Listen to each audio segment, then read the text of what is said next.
Téléspectateurs de la chaîne Pharrell Vision, je vous salue dans le nom de Jésus. Je vous présente votre future émission Temps de rafraîchissement avec le pasteur Marie-Noël.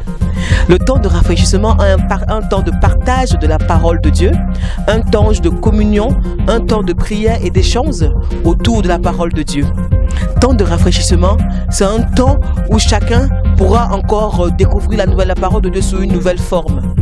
Découvrir la parole de Dieu en fonction de notre génération de 2017. Oui, nous sommes dans les derniers temps, nous vivons des moments difficiles et le Seigneur veut te parler, il veut te toucher. Je t'invite à te connecter avec nous et à suivre notre prochaine émission, Temps de rafraîchissement avec le pasteur Marie-Noël. Moi choisis adorer Seigneur. Qui choisit pour y adorer Seigneur.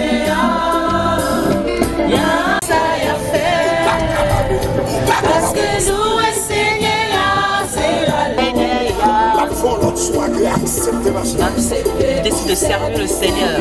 Alléluia. Servir c'est le Seigneur, c'est la meilleure chose qu'il y a sur la terre. Je t'invite aussi à servir le Seigneur. Aime ton Dieu, deviens disciple de Jésus. Oh, quelle joie dans mon cœur. Être servant de Dieu pour le reste de ma vie. Oh, toi jeune, je te dis quelque chose. Ne gaspille pas ta jeunesse, ta vie. Ne perds pas ton temps à aller en boîte de nuit, sur WhatsApp, Facebook. Sers ton Dieu. Il a besoin de tes dons et de tes talents. Apporte-les pour la gloire de Dieu. Oui, le salut est en Jésus-Christ seul. Oui, avec tout ce qui se passe dans le monde, on veut vous faire peur. Mais celui qui croit en Dieu, sait que la vie passera. La vie sur la terre passera. Mais la vie au ciel, avec Dieu, c'est la vie éternelle. Tu veux être enfant de Sion? Chante avec moi. parce que crains Seigneur. Oh, je crains mon Dieu, j'aime mon Dieu. Oui, je sers mon Dieu. D'accord pour your service Seigneur. Avec tous tes péchés, viens à Jésus, il va te nettoyer. Parce que crains Seigneur. Oui, il va changer ta vie, changer ton caractère. On te reconnaîtra plus.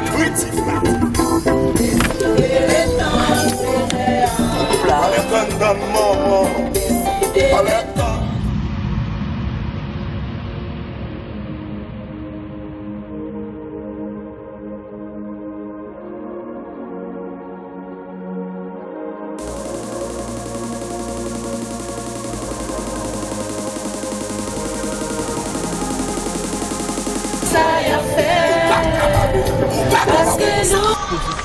Je veux entendre ta voix, Seigneur. Utilise-moi pour ta gloire, Yahvé. Utilise-moi, bon papa, utilise-moi, Seigneur. Ta servante s'humilie devant ton trône de gloire. Ta servante s'humilie devant ta majesté, Seigneur. Je suis une ouvrière dans la moisson du Seigneur. Oh Seigneur, tu as dit lorsque le peuple souffrait, Jésus a dit que notre Père, priez à votre Père d'envoyer encore des ouvriers. Parce que la moisson est abondante. Le monde a conquéri et les cœurs à changer, Seigneur. Ce pays de la France a encore entendre un appel. Est-ce qu'il y a un homme et une femme qui se lèvent pour annoncer Christ? Oh Yahvé, agis, bon papa.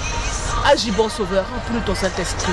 Nous humilions devant toi, Seigneur. Que ta parole domine, que ta parole prenne le contrôle au nom de Jésus-Christ. Nazareth, j'ai prié, amen. Shalom, shalom au peuple de Dieu à travers le monde. Je suis le pasteur Marie-Noël de la mission évangélique chrétienne internationale Messie, porté par notre leader, le révérend docteur Alain Priso et Boubou. Donc c'est avec un plaisir renouvelé que je retrouve encore tous les amis internautes, tous les amis connectés sur Facebook, WhatsApp, YouTube. C'est un grand plaisir encore de retrouver le peuple de Dieu. Cet après-midi, nous allons passer un moment dans la présence de notre Seigneur. Je vous invite à prendre la Bible. Il y a les Bibles sur Internet, sur le téléphone, sur les tablettes, les smartphones. Il y a aussi la Bible matérielle comme ce que j'ai là. J'aime bien la Bible matérielle en papier, c'est important. Même si vous faites du recyclage, c'est important. Donc je vous invite à prendre votre Bible. Nous allons passer un moment d'édification. Nous allons passer un moment dans la présence de notre Dieu. Et nous allons nous laisser guider par l'Esprit de Dieu. Je vais prier pour nous introduire gentiment. Le temps que vous prenez votre Bible, nous introduire gentiment dans la présence de notre Dieu. J'espère que vous avez passé une bonne semaine, Je vais inviter l'Esprit de Dieu. Alléluia. Disposons-nous. Oh Seigneur, merci pour ta présence, Seigneur. Merci pour ton Saint-Esprit, ton Esprit consolateur. L'Esprit que Jésus-Christ a laissé aux apôtres. L'Esprit que Jésus-Christ a laissé à ses disciples. Oui, nous sommes les disciples de Christ. Nous sommes passionnés de Jésus-Christ. Nous sommes passionnés de la parole de Dieu. Et nous sommes encore honorés par la grâce qu'il nous fait. La grâce qui est une faveur imméritée. Oui, le Seigneur nous fait une faveur d'être vivant et d'annoncer sa bonne nouvelle. C'est un privilège. Toi qui me regardes, prie avec moi. Ne reste pas indifférent. Ne dis pas que ça ne te concerne pas. Prions ensemble. Disons encore au Saint-Esprit qui allait toucher les disciples qui étaient dans la chambre haute et les 120. Que ce même Saint-Esprit vienne nous toucher. Parce que nous allons passer un moment. Oui, lorsque le Saint-Esprit a touché les disciples, une puissance est descendue sur eux. Cette puissance-là, nous la réclamons. Nous crions à notre Dieu pour dire Seigneur, remplis-nous de ta puissance, la même puissance qu'ont eu les disciples qui ont parlé en ton nom, les disciples qui ont fait les miracles en ton nom. Seigneur, nous sommes abandonnés. Nous abandonnons nos vies, nous abandonnons tout pour ta gloire, Jésus. Utilise-nous comme de simples instruments vils, Seigneur. Oui, Seigneur, nous sommes des instruments inutiles, nous sommes des ouvriers pour ton peuple, pour ta gloire, pour que l'évangile seul, la parole de Dieu seul, restaure les vies, restaure les âmes. Oh Jésus, Jésus. Merci pour le Saint-Esprit encore. Merci pour le Saint-Esprit, la force que tu nous donnes, Seigneur. Jérémie l'avait dit, je ne sais pas parler. Et tu as dit, tu me connais. Tu me connais avant que je sois conçu dans le ventre de ma mère. Et tu remplis ma bouche. Tu me fais parler ce soir. Moïse bégayait. Il ne savait pas parler. Tu as dit, tu parleras au moment opportun. Ce soir, Seigneur, que tu parles à travers ton humble servante, que tu enseignes encore, que tu apportes une exhortation, que tu apportes encore une parole de réconfort, une parole de consolation, une parole de bien à quelqu'un, à une personne dans le monde qui a besoin de toi. Mon frère, ma soeur, ne zappe pas, ne te déconnecte pas. Le Seigneur a une parole pour toi ce soir. Dis ton cœur. Ouvre ton cœur, n'endurcis pas ton cœur, ne résiste pas. Dieu veut te toucher. Alléluia. Oh Saint-Esprit, merci pour ta présence. Merci pour ce que tu vas faire. Merci pour ce que tu vas nous utiliser pour la gloire du Père. Merci bon Saint-Esprit. Merci bon Papa. Merci d'avoir entendu la prière de ton enfant. Amen. Alléluia. Mon frère, ma soeur, nous avons prié. Maintenant, je vais dire, on va lire le psaume 1er. On va lire quelques versets du psaume 1er. Parce que je parle de la parole de Dieu qui est vivante. Je parle d'un évangile qui est vivant. Je suis vivante. La parole de Dieu est vivante. Ouvre ta Bible dans le psaume 1er. La parole nous dit, il est écrit, je lis le psaume 1er. Heureux l'homme qui ne marche pas selon le conseil des méchants. Alléluia. Qui ne s'arrête pas sur la voie des pécheurs. J'ai envie de te dire, ne marche pas sur le conseil des méchants. Ne t'arrête pas sur la voie des pécheurs. Viens à Jésus. Oui, à ton travail, tes collègues, pendant la pause déjeuner, te racontent des choses du monde, te racontent des dragues, te racontent des aventures nocturnes. Elles sont fatiguées des fois parce qu'elles ont dormi à 5 h du matin, elles étaient en boîte de nuit. Et toi, tu écoutes tout cela. La parole de Dieu nous dit, ne marche pas avec ces personnes-là. Ne marche pas avec des gens qui font des complots sur leurs collègues, qui tendent des pièges pour que les collègues tombent. Ne participe pas à cela. La Bible dit, heureux l'homme qui ne s'arrête pas sur la voie des pécheurs et qui ne s'assied pas en compagnie des moqueurs. Oui, mais qui trouve son plaisir dans la loi de l'Éternel. La loi de l'Éternel. Alléluia. Je trouve mon plaisir dans la loi de l'Éternel. Mon frère, ma soeur, ouvre ta Bible. Ne trouve pas ton plaisir dans la loi de l'Éternel. Tu pas ton plaisir dans la loi de l'Éternel. Trouve ton plaisir dans la loi de l'Éternel. Et qu'il la médite jour et nuit. Regarde, écoute, entends bien. Il est comme un arbre planté près d'un courant d'eau qui donne son fruit en sa saison et dont le feuillage ne se flétrit point. Oh, les 4 saisons. Les 4 saisons, l'été, l'automne, l'hiver, le printemps. Oui, là nous sommes en automne, les feuilles tombent. Mais l'arbre qui est planté donne son fruit en sa saison. Nous sommes dans un parc, il y a des grands arbres, il y a des grands arbres partout.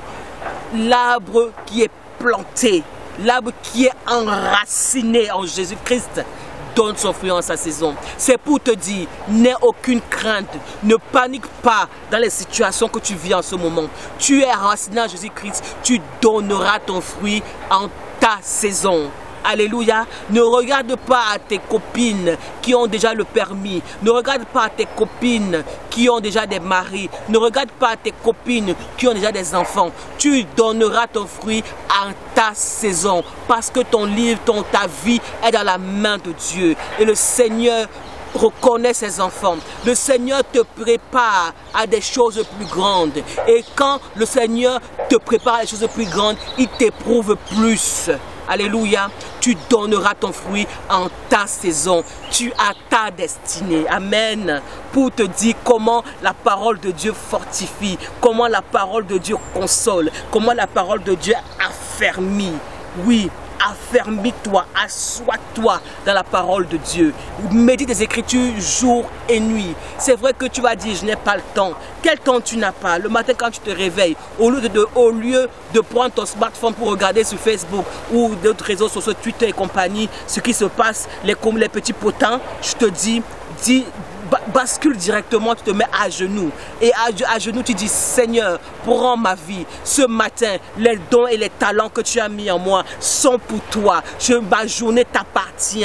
Ma vie t'appartient. La vie de ma famille t'appartient. Dès ton réveil, la vie de mes parents t'appartient. La vie de mes enfants, mes futurs enfants, mes futurs petits-enfants t'appartiennent. Tu t'abandonnes avec tout ce que tu aimes. Le Seigneur aime ça. Le Seigneur aime ceux qui s'abandonnent à lui. Le Seigneur aime ceux qui manifestent l'amour.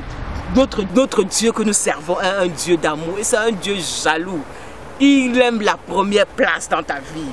Quand tu lui donnes la première place. Parce que les gens, je vois comment les femmes, quand elles sont amoureuses, comment elles se battent pour séduire leur homme, comment elles font tout pour séduire leur mari, comment elles se font belles, les tissages. Donc elle me dit, il n'y a pas la place. Il n'y a pas la place. Il y a des femmes qui sont là versées. Elles attendent leur tour. On fait 3-4 heures pour se coiffer. Parce qu'elles veulent être belles, pour être attirantes, pour avoir des compliments. Mais c'est les paroles des hommes. Dieu veut que tu le séduises. Dieu veut que tu l'aimes. Et pour le séduire, pour ressentir la puissance de Dieu, c'est la parole de Dieu. Dieu veut que tu l'invoques. Que à chaque moment de ta journée, à chaque situation, tu dis Seigneur, prends le contrôle. Avant de sortir de ta maison, tu dis Seigneur, je te confie ma maison, je te confie mon studio, ma chambrette. C'est le château que tu m'as donné en ce moment. Les projets que tu as préparés pour moi m'attendent devant. Je vais aller travailler parce que je ne regarde pas pour le présent, je regarde vers le nord. Quand tu lèves les yeux, tu regardes vers le nord, ça veut dire que tu regardes l'avenir. Tu regardes ce qui va se passer devant. Alléluia. Parce que celui qui croit en Dieu n'a aucune crainte. Celui qui est enfermé dans la parole de Dieu n'a aucune crainte. Il ne panique pas. Elle ne panique pas. Je ne panique pas. Et toi qui me regardes avec moi, je crois en mon Dieu. J'ai confiance en mon Dieu. Je me confie à mon Dieu. Je ne panique pas. Et cette ferme assurance que lorsque tu es abandonné, lorsque tu es de la part de Dieu et qui te reconnaît dans la liste de tes enfants, rien ne pourra t'arriver. Il faut juste attendre le temps de Dieu, le temps convenable de Dieu. Parce que Dieu fait toutes choses. Il y a des bénédictions, et je voulais vous dire aussi, il y a des bénédictions que lorsque Dieu te donne, si tu n'es pas préparé, ça peut te détruire. Il faut avoir la maturité nécessaire. Il faut avoir l'expérience nécessaire. Il faut avoir la sagesse nécessaire pour pouvoir hériter de certaines bénédictions et les garder longtemps. Parce que les gens cherchent la bénédiction. Je vais être béni, Seigneur, bénis-moi comme l'autre. Toujours dans la comparaison. Ne te compare pas. Ne te compare pas. N'envie pas. Dieu fait chaque chose. Avec Dieu, ce n'est pas la course. Avec Dieu, c'est la résistance. Avec Dieu, on ne brûle pas les étapes. C'est pour ça qu'il y a certains chrétiens qui vont à l'église. Ils vont à l'église quand le pasteur lance l'appel. Il lance un pasteur lance l'appel, le même chrétien chaque dimanche se met devant pour dire Seigneur, je veux si crier, se rouler par terre. Je vous redis encore ces chrétiens-là. Dieu n'est pas dans le spectacle, hein. Dieu n'est pas, mon Dieu que je sais, n'est pas un Dieu de spectacle. Je ne sais pas si c'est quel Dieu vous servez, mais mon Dieu que je sais, le Dieu d'Abraham, d'Isaac, de Jacob, de Joseph, de Jésus, n'est pas dans le spectacle. Et mon Dieu, il est fidèle. Dieu te reproche quelque chose depuis longtemps. Tu ne changes pas. Ton cœur est endurci comme le caillou. Et tous les dimanches, tu es à l'église, tu es assis devant, tu es le premier à crier, à danser, à te rouler par terre. Mais après, quand tu veux te rouler par terre, on te oint avec les huiles mystiques. Parce que c'est que la parole de Dieu qui transforme la vie. Les prédicateurs ne prêchent plus la parole de Dieu. Ils ne prêchent plus l'évangile pur. Ils prêchent que des témoignages. J'étais à Miami, j'ai pris l'avion Air France. Dans l'avion Air France, j'ai vu un frère qui a dit qu'il y a une révélation que Dieu a dit qu'il me donne 100 000 € pour que je puisse toujours des trucs projet sur projet d'argent, sur projet. L'évangile seul peut tout. Parce que même Dieu est soumis à sa parole. L'évangile, la parole de Dieu seul peut tout. Chers pasteurs, je vous en supplie, prêchez la bonne nouvelle de l'évangile. Prêchez la parole de Dieu. Si vous n'avez pas la formation nécessaire, allez vous inscrire en institut biblique. Vous allez encore apprendre la théologie. Parce que l'Esprit de Dieu est bon. Le Saint-Esprit se manifeste puissamment. Mais il y a des aptitudes qu'on a en ayant des cours de théologie pour essayer de renforcer les acquis. Ne prêchez pas que tel avait fait ci, tel avait fait ça pour accoucher, pour tomber enceinte comme ça. J'ai mis l'huile sur son ventre comme ça et ça a fait ça. Ça apporte quoi aux fidèles? Ils vont dire, et les gens aiment ça. Évangile spectacle, ils aiment ça. Ils vont crier Alléluia, Alléluia. Après ils vont rentrer. L'autre vont rentrer sans papier dans leur studio à 10. D'autres vont rentrer et dimanche suivant ils vont venir. Après ils vont dire ça fait 10 ans. On est assis à la même place, dans la même église. Dieu ne fait rien pour nous. Il nous a oubliés. Le Dieu que je sais, c'est un Dieu de propreté. Le Dieu que je sais, le Dieu d'Abraham, Isaac et Jacob, c'est un Dieu de vérité. Si vous êtes dans une église qui n'est pas de Dieu, vous êtes dans une église, vous êtes tous faux. Il ne peut pas se manifester. Parce que mon Dieu se manifeste lorsque tout est clair. Tout est limpide et que si on lui appartient. Donc ce matin, cet après-midi, je veux te dire, si tu te confies à ton Dieu, tu seras heureux. Tu seras heureux. En d'autres termes, tu seras béni. Et pour te confier à ton Dieu, ce n'est pas les huiles de prospérité, ce n'est pas les aspersions qu'on vous fait là, vous tombez comme ça. Ce n'est pas ça. La Bible nous dit ici, je te confie à ton Dieu et que tu trouves ton plaisir en méditant la loi. En d'autres termes, tu seras béni. Et pour te confier à ton Dieu, ce n'est pas les huiles de prospérité, ce n'est pas les aspersions qu'on vous fait là, vous tombez comme ça. Ce n'est pas ça. La Bible nous dit ici, tu te confies à ton Dieu et que tu trouves ton plaisir en méditant la loi de l'Éternel jour et nuit. Jour et nuit. Tu es comme un arbre planté près d'un courant d'eau qui donne son fruit en sa saison et dont le feuillage ne se flétrit point. Tout ce que tu fais te réussit. C'est le psaume 1er. Ni plus ni moins. J'ai envie de te dire pour finir. Oh, enfant de Dieu, ouvre ta Bible. Tu as un téléphone. Télécharge l'application La Bible. Tu lis la parole de Dieu dans le bus. Tu lis la parole de Dieu pendant la cour de récréation si tu es au collège ou au lycée. Pendant ta pause si tu travailles. Médite, même une seule phrase peut transformer ta vie. Médite les Saintes Écritures. Et je remercie le Saint-Esprit qui a encore utilisé sa servante, son humble servante, pour encourager, pour édifier encore une personne. Merci Seigneur pour ton Esprit Saint. Merci Seigneur pour ta présence. Merci parce que tu peux toutes choses. Au nom de Jésus-Christ, j'ai prié. À très bientôt sur votre émission Temps de rafraîchissement sur Pharrell Vision. Que Dieu vous garde. Restez bénis. Amen.